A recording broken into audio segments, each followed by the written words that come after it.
Well, I gotta say that lately we have been doing a whole lot of hard hat work.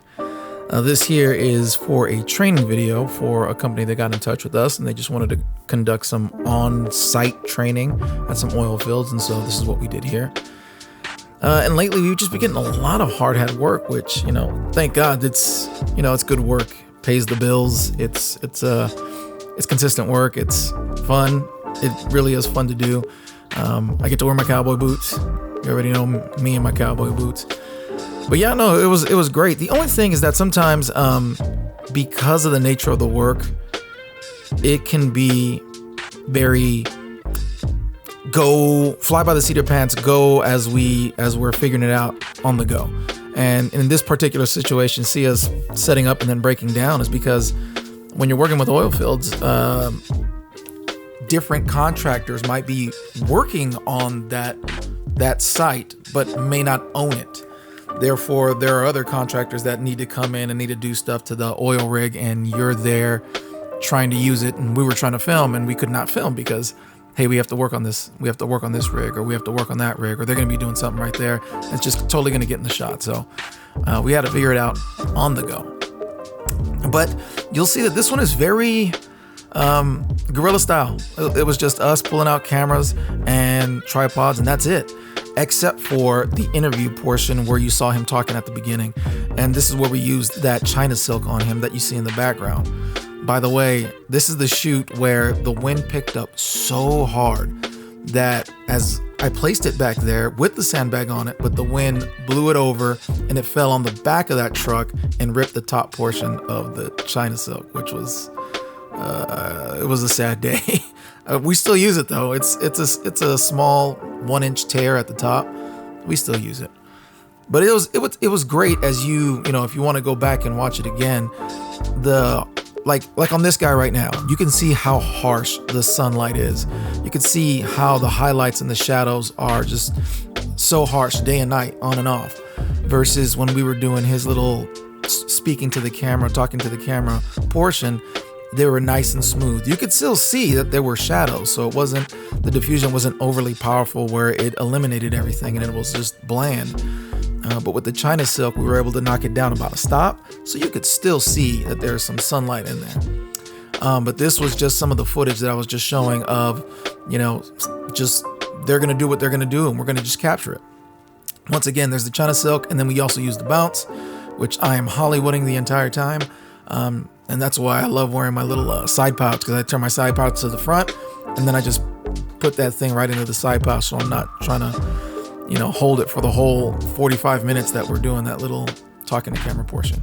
This right here is a whole nother job that we got. Again, like I said, this has been a hard hat season, and we have more jobs that we've done that's not going to be in this vlog in particular, but we've done quite a bit with the hard hat work, which, thank God. I mean, you can see, look at Josh's vest. It says our name on it, Storyking Studios. Talks about how he's a licensed drone pilot. You'll see mine says Storyking Studios on the back side. And now we have 2 sets of hard hats and 2 sets of vests, high-vis vests for the hard hat work.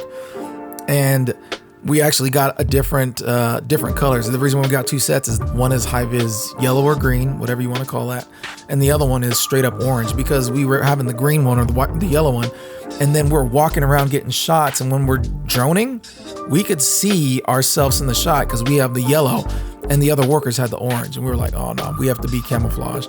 So we ended up getting different helmets and different vests so that we could blend in with everybody else. Now, as you can see here, I'm just kind of sitting and waiting, getting some behind the scenes footage of myself. But this is very much like I was telling you earlier, that when it comes to the construction jobs or the hard hat work, this is not necessarily constructions, but it's hard hat work. What they're going to do is they're going to pour some concrete. What they do at this particular factory or whatever you call it, they pour they make the center dividers that you actually see like on the highway where you see the big concrete partitions.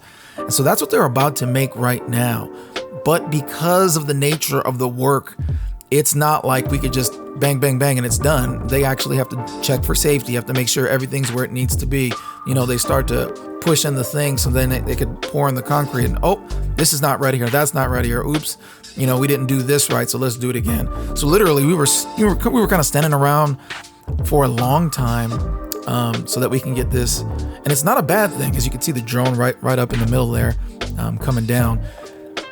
The thing about it is, hey, they understand that too. And we kind of, we talk to the client and say, hey, this is what we're going to do, but we need to know if you're cool with it. We're just going to be standing around. If you don't have things set, we can make a plan where we could shoot, right? And we can't section off a section of the property, or, in other words, kind of script the process. If we can't do that, then you understand that if it doesn't happen on the day, then you're going to have to pay extra for us to come out another day.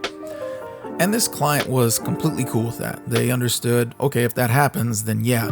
They didn't think it was going to happen. Everything was going well. We were there bright and early before the sun rose. But the way it happened, obviously this was not something to be expected. Yeah, it ended up happening that we actually had to go and come back another day. And we were actually scheduled to do something else the next day. So we had to call in help from outside, outside contractor for us to come and film some drone footage and stuff like that as we were out going and shooting other things. So again, more hard hat work as usual. So, it's been a great trip. Now, concerning hard hat work, is it good? Is it like corporate work? Yes or no? Yeah, it's actually very good. And it is corporate work, but it's corporate in their field versus, everything being in the office, coming and bringing one camera and one light and getting the talking to camera type stuff. This is that, but you're wearing your hard hat. You got to make sure you're insured and all that good stuff when it comes to business. But having a drone is big. Having a drone is big when it comes to hard hat work. And then here, we just got a cheap little tripod. There our camera is. I think it was the FX30 that day. And then we're just going to get people talking to the camera or being interviewed, answering questions. Very simple. And the best thing about the hard hat work is you're not always bringing out lights. So you're not always having to set up, 2 or 3 point lighting. It's just, let's find a shaded area. Let's press record and let's get it done. You will have to buy your safety gear. So, you got your safety boots, you got your high vis clothing and a hard hat. Sometimes they'll give it to you, right? But since we've been getting so much of this work, we've gotten our own. And like I said before, we have it branded. So we have our Storyking studios on the back of it. And, but all that being said, it's great work. It's pretty simple as long as you know what you're doing. Like, we knew that when we shot this portion of the interviews, we knew that we wanted to be in shade. We didn't want to be out in the sun where it's super bright, light getting in the lens, kind of, just making the overall image super bland. So we knew we wanted to get them in the shade, and then we can just shoot. The sun is on the back side of them, so whatever's going to be in the background still going to be shadow side with sun on the back. So it's kind of backlit. So it all ends up working out, just knowing what you need to do to shoot this type of stuff. But it's really great. Now, how do we get these jobs? You already know my channel. I talk about, just God being good to us. But the other thing that really helps us is that we have a good SEO presence. We have good SEO. So when people Google video production in our city, and our city is not little, we're about 400,000 strong. So it's a decent sized city. It's not a huge metropolis, but it's a decent sized city. And just having good SEO really helps for us to kind of, people are reaching out. Again, having our website, having our work on our website, and then in addition to that, having the YouTube channel so they can see these behind the scenes jobs and look at them and go, okay, that's pretty cool. That's good to see how they work and stuff like that. So yeah, that's how we get most of this work. It's fun. Like I said, it's really fun to just shoot this stuff. Now, if you guys have made it this far into the video, I would really love to know if you're still enjoying this behind the scenes vlog type of content, or would you rather see more reviews and stuff like that, like I've been doing lately? Because I kind of get the feeling that this kind of vlog content has just kind of been falling. Once people kind of get what you do, then they don't care too much anymore. So I'd love to know your opinions.